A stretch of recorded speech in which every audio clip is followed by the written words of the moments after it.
Well, hi there. I intended on doing a voiceover while I flew for this, but I didn't get a chance to. I forgot. So here's some B-roll of me opening up the Insta360 X5. They did send this to me on the condition that I made a review video on it on my channel, so I figured that was a fair trade-off.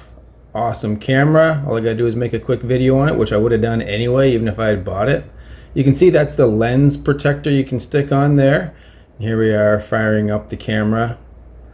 That's what it looks like when you turn it on, I guess. Super exciting, eh? So just a quick note about these lens cap covers that I just talked about. When I landed last night, I noticed that one of them came off. So I blame that on me. It was very likely user error when I was installing them, but I have lost one, which is why you can see a bit of an artifact if I include any of those shots from last night's video. There's a small artifact there. Once I take off the other lens protector, that artifact should go away. But anyway, I just wanted to mention that you got to be careful that they're perfectly secured before you go flying with them on. So here's some footage from the camera while I was flying. I'm going to show you different angles from different positions where I placed it. This one is on the strut and then extending forward. So it gives you a cool shot where you can look at the side of the plane and then you can see the entire plane kind of looking back at it. You can see that lens artifact there. That's where one side had the lens protector on and the other side didn't. So oops, that's where that came from. What I'm doing for editing on this one is I've got it on my phone, and then what you do is you just view the video and move your phone around, and that will point the virtual camera wherever you like it. And it works pretty neat, but you can see it's kind of shaky. If you don't have your hands perfectly steady, you'll be a little bit of shake there. Now some of that might be from the camera shaking on the stick, but you'll also see I'm just not rock steady whenever I'm moving my hands around, panning the camera around. So that's where some of the shaking comes from whenever you edit this way using your phone. The rest of the footage is going to be done using the Insta360 Studio, and that's where you either use the deep track option, which you'll see here in a few minutes, or you just put in keyframes and then you just tell the camera where you want it to look in, and then it smoothly transitions between whatever keyframes that you place. It's pretty intuitive once you figure it out. You can see there I did kind of a fancy little swooshy thing, but you can see it wasn't super smooth, and that's just because you gotta be super smooth with your hands, otherwise it's gonna pick up any little motion. So I like using the PC based studio editing software instead of using my phone, but your results may vary. Either way, it's super easy to edit, and it gives really cool shots. There's David touching down. It's one of my flight students. I hope he's okay with me putting this on there. I didn't ask him.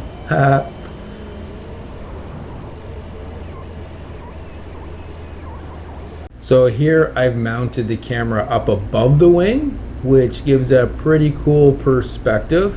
You can see this is much smoother, the transition. There's no shake to it because I'm letting the software on Insta360 Studio, which you put on your computer, to do the transitions for me, and it's obviously much smoother than I am. That's a really pretty sky, eh? And then again, it's a pretty cool shot mounting up above the wing like that. I kind of like it, but it's not super versatile. It's not great for watching your landings. Here we are coming into land, but you'll see here in a minute, like, I like to watch the wheels touch down personally, and that shot up over the wing really doesn't let you see the wheels touch down nicely. So you'll see here in just a second, because here I am swinging back.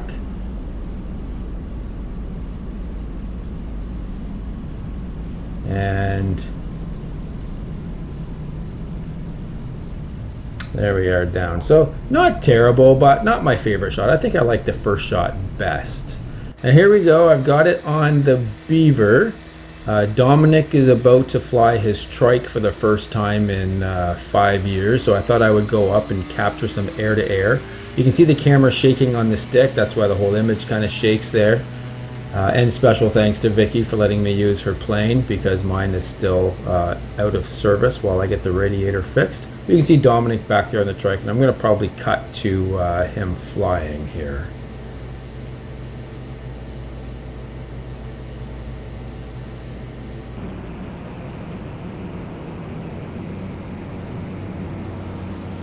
So his first flight was just a crow hop, so this kind of shows the limitations of the zoom. I can zoom in more and you'll see more zoomed in footage a little later on in this video, but it gets pixelated. It is an 8K file, but remember that that's 8K in 360 degrees. So you really only have a nice clear image zoomed in so far. Once you go too far, it does start to become a little pixelated. So that's as far as I felt comfortable zooming on this one. I do zoom in further when I fly with Kevin here in a few minutes on the same video. You'll see that it does get a little fuzzy. Now I was gonna cut back to his next flight, but I kind of play around a little bit while he's taxiing back. So I'm gonna show you a little bit of me flying the Beaver around down low through that field right there behind me while he taxis back, and then I'll show you his next little flight here. Of course, first of all, I got to do a quote-unquote high-speed pass and sharp pull-up like the Thunderbirds, except it's not the Thunderbirds and I don't go up very high, but it's still super fun. And now I'm going to cut to some low-level stuff around some of the trees.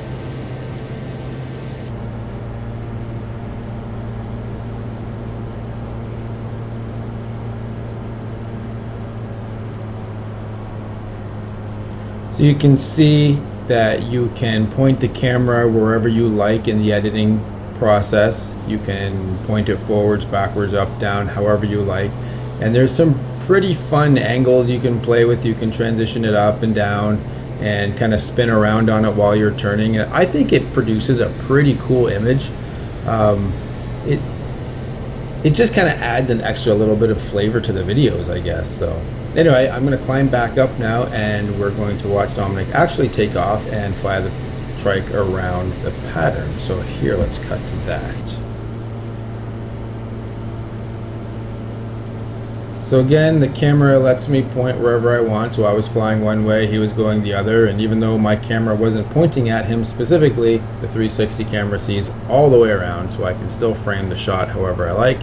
There he is off the ground, and let's go catch up to him and watch him fly back the other way. So here we are downwind, and I'm just going to see if I can catch up to him. Now I'm going to show you a pretty neat feature here in just a second. I'm going to cut back to my laptop while I was editing, and you're going to see something pretty cool. It has the ability to just lock onto a target and follow it, and then you don't have to put in any keyframes or anything. So it works pretty neat, and let me show you that right now. So this is a pretty cool feature. I'm just recording this on my phone and then pointing at my screen on my laptop, but I've told Insta360 Studio to track this object, and so the camera just continuously looks at it. No matter where I go, it keeps it in the center of the frame. So that's kind of cool. It's called Deep Track, and it seems to work pretty good. It's not perfect, but it's fairly suitable. So I'm gonna cut back to the actual footage again, and just wanted to show you how that editing worked. So as you can see, the preview during the editing process is quite a bit blurrier than the finished product. So I was initially a little concerned until I exported it and saw that, oh wow, no, this is actually really crystal clear. So it does produce a very nice clean image. I did get the Insta360 original from them. Also, they sent it to me to review. You may remember that from several years ago.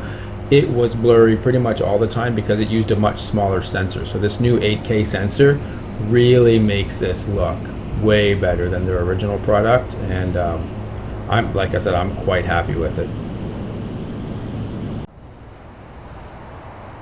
So now let's cut to where I put it on the Fox again, but trailing behind instead of in front. And this is a kind of a cool shot of us flying down by an irrigation sprinkler.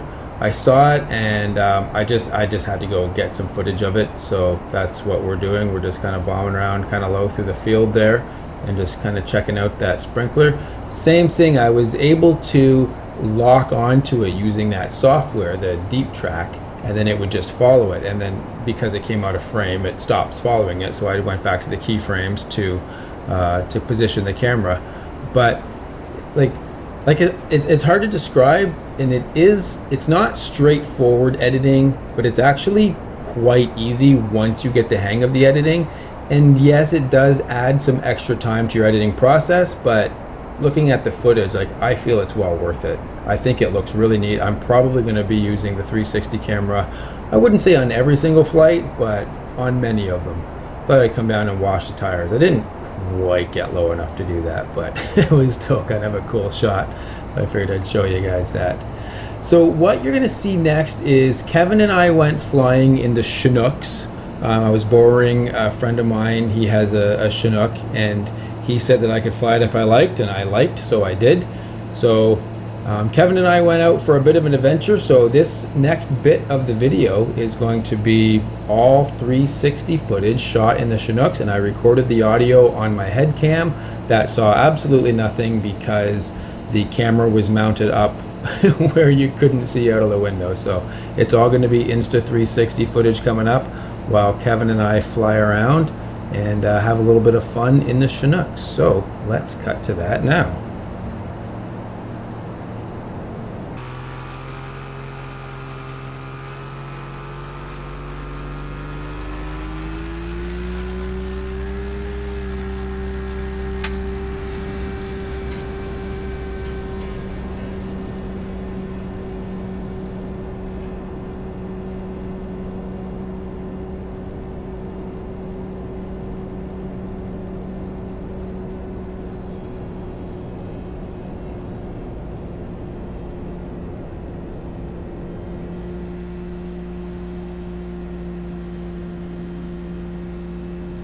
I had to throttle back quite a bit. I'm passing you. I don't even mean to.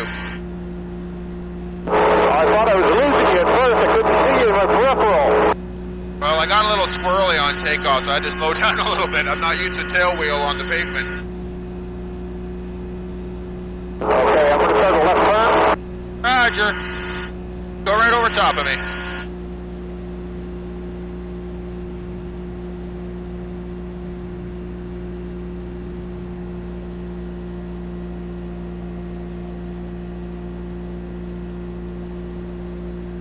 And I got you in sight. I'm following behind. Alright, just made a climb. Throttle back to 5,500 RPM and we'll see what they do, how they compare. Roger that. I don't have a digital tack, though. I've only got an analog one, and it's not very accurate, so we'll just kind of have to play it out, I guess. Yeah, I can't tell you what my RPM is, but I can tell you this is very comfortable cruising speed, and it's nice and quiet. Let's Woodstock area traffic, flight of 2 Chinooks departing the pattern to the north, level 1700. We'll be following the river up towards Florenceville. We're now switching over to 1234. 1234. 1234 here too. Now we can chat a little more freely. Yeah, I have a digital tack in here, but it doesn't seem to work. This is the second one I've tried on it, and for whatever reason it won't read properly. So I'm not sure what's up, but all I've got is this big analog one. It says I'm doing 4,800 RPM. There's no way that's accurate. I wouldn't think so, no. I'm still showing 5,600 and 60 miles an hour. Yeah, I'm showing 60 as well, so our airspeed indicators are the same, which is nice. And what do you have for altitude? I'm just above 1,700. I was going to descend to 15. Okay, I'm showing almost 18, so mine must be off a little bit. Well, it might be mine. This is the one that was rather big wonky, is why I bought that second one. It's showing close to 18. Okay, no worries. As long as it's pretty close. I'm going to switch over to the other side so the camera sees both planes.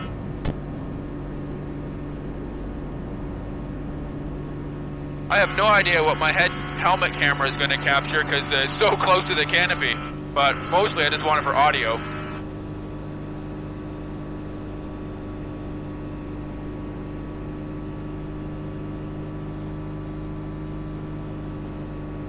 What are you showing for cylinder head temperature?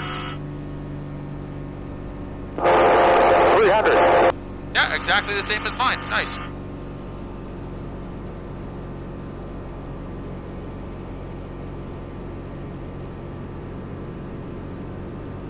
I am currently regretting my sweater.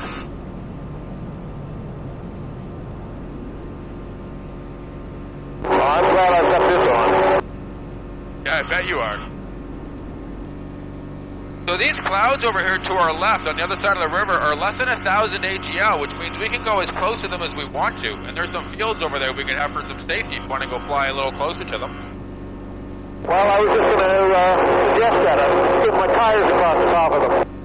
Yeah, that'd be really cool. Why don't you go on over? I'll follow you. I was just going to go a bit more north and get over this bigger bank. Okay, sure. Yeah, I was going to suggest under, but I see a lot of them touching the ground, so that's not a good idea. This is a bit cooler turning away from the sun. Yeah.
Yeah, I got some really cool footage.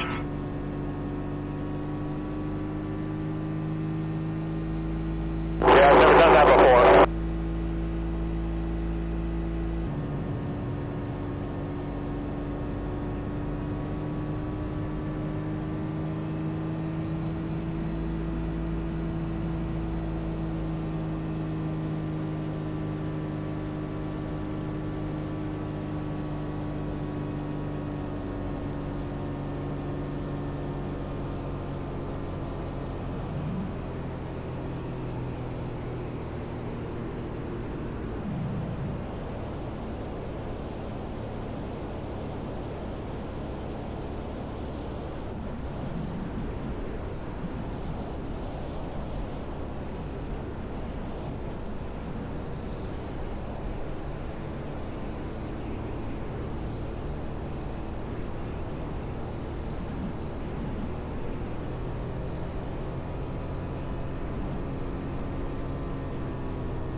My engine's starting to bog out, so I'm going to land right on this dirt road here.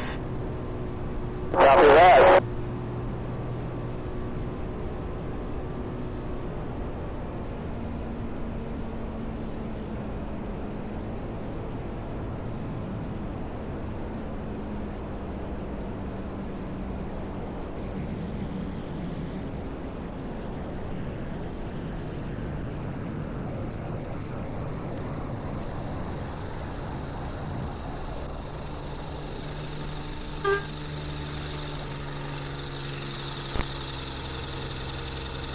Funny corn? I got some right here for you.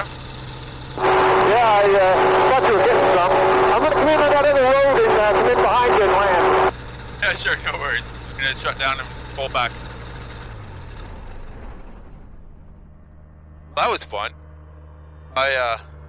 I thought I had more road left, and then I put the brakes on, and I wasn't slowing down very fast. So that was an intentional ground loop. I did that on purpose so that I wouldn't go into the potatoes over there.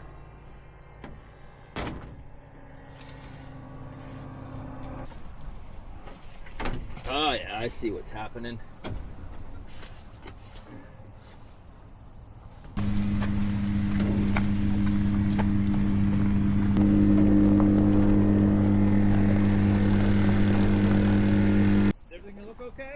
Yeah, I know exactly what the problem is.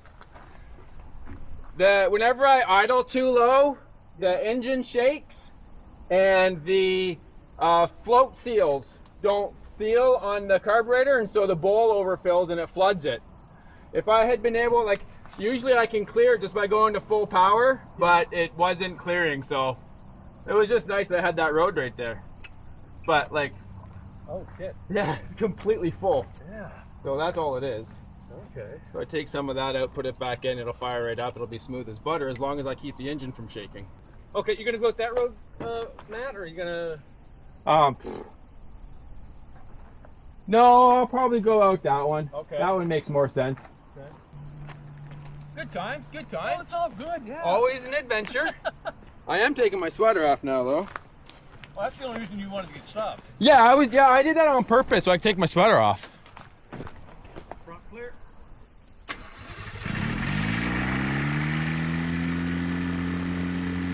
There.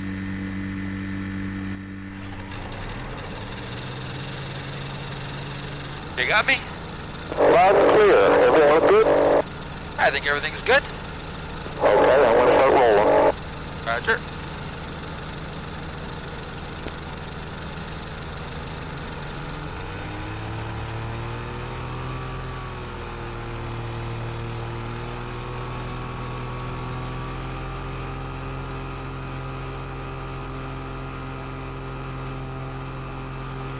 And I'm rolling behind you.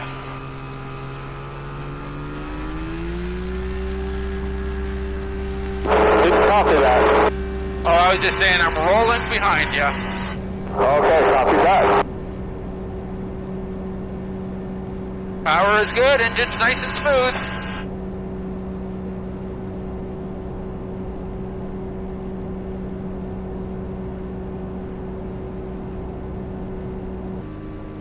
I can see your shadow, but I don't see you yet.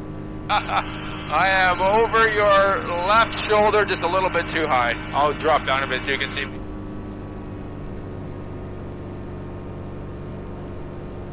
Okay, I got you now. Where to? Let's start heading over towards the camp. Okay, sounds good.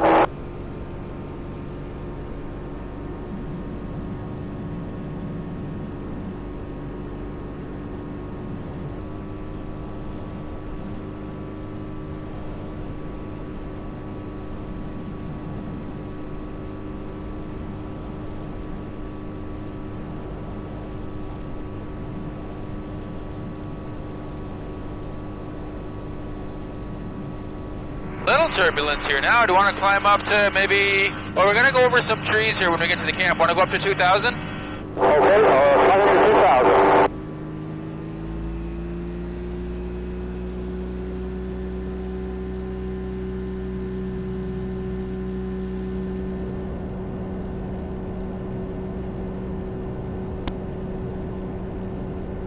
Yeah, you're leaving me behind. Yeah, I see that. That's crazy. I wonder if that's just a difference in the propellers. That is a 503 as well? Yeah, 503, but it's a 3-to-1 gear ratio, so my propeller is pitched way coarser than yours. Yeah, it must be the prop. I would say so. Well, I don't see anybody outside. I wonder if they're all in eating breakfast or something. Oh no, I guess there's a playground.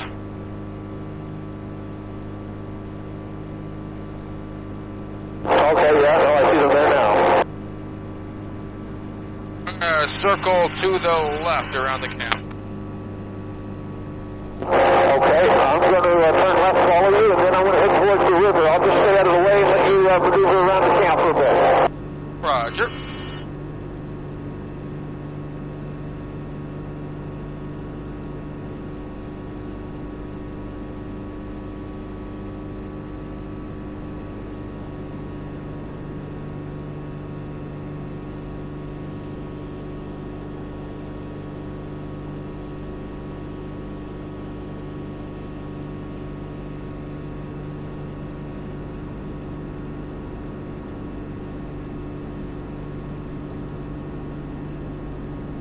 I'm pretty sure I see Violet down there. I know what cabin is hers, and that whole cabin just came outside. Well, that's good. Alrighty, I've got you visual. I'm going to come back and form up on you. Okay, sounds good. I'll just start following the river. Sounds good. I will cut you off and meet you there.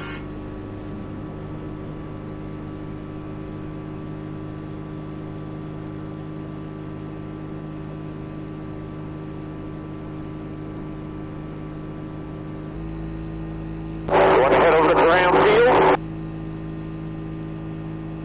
Sure, yeah, let's do that.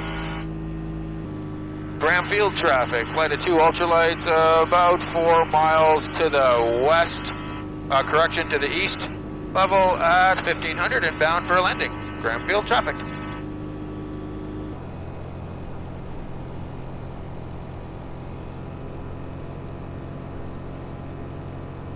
There is a bunch of gravel along the side of the runway. I'm not sure if it's suitable for landing, but we'll have a look. Okay, no, I will stay above you and just do a flyover. I see what you're looking at.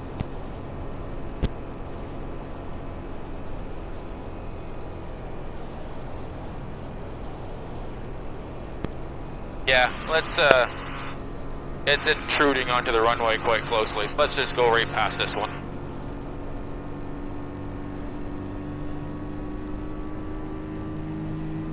I think it could have been done, but my propensity for ground loops today tells me that maybe I shouldn't.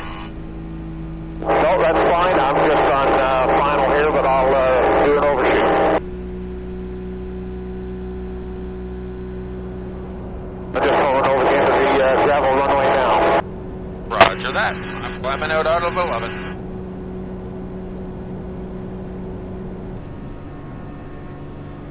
Woodstock traffic, flight at 2 ultralights, about 5 miles northwest of Woodstock Airport, level at 1,000 feet. We are inbound for a stop and go at Cookfield, approaching from the east.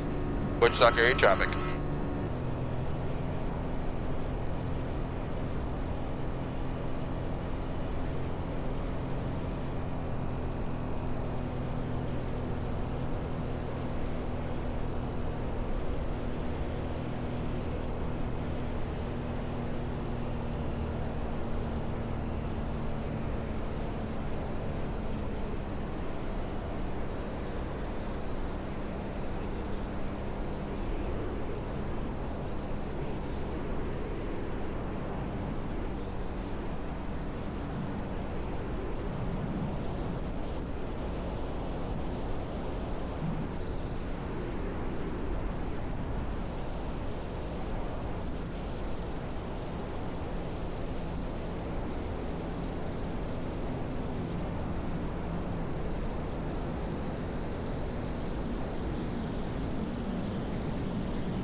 I forget how much these things like to float. Yeah, just going across the highway now. Roger, I'm clear.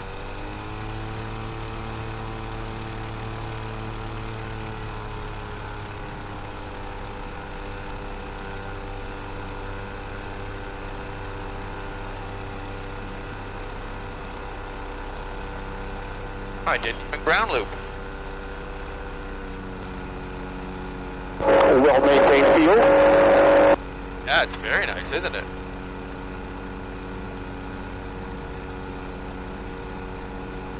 Any reason to get out or ready to go again? Oh, we might as well get going here. We'll head back. Roger that, you go first, I'll follow you. Copy that. Woodstock traffic, flight of 2, ultralights departing runway 09, Cookfield, Woodstock area.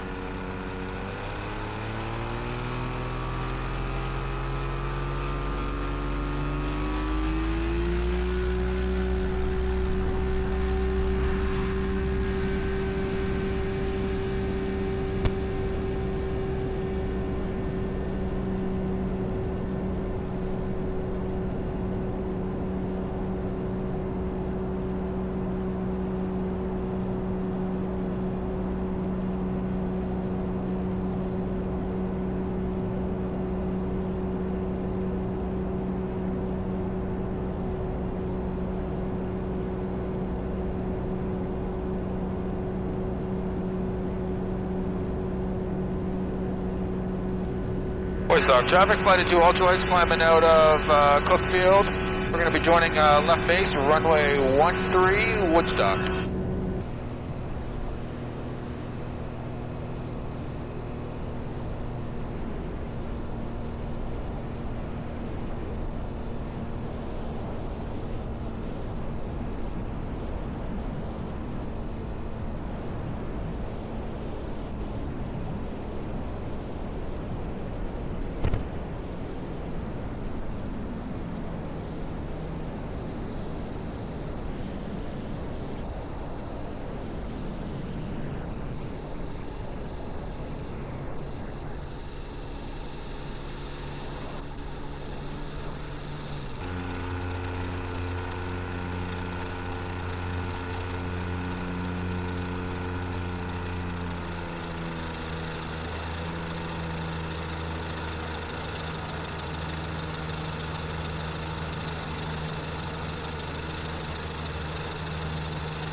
The bowl overflowed again.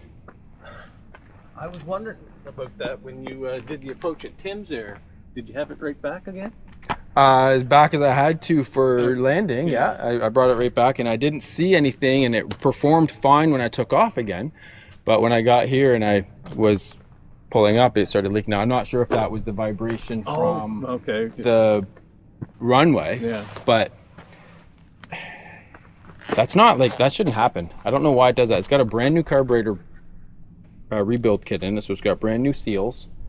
There's a little bit of shaking shouldn't stop that, or shouldn't cause that, but like just taxiing over the ground, I wouldn't think, but I don't know. It's weird. But otherwise, that was a fun flight. Yeah, no, I enjoyed that. Yeah, it was good.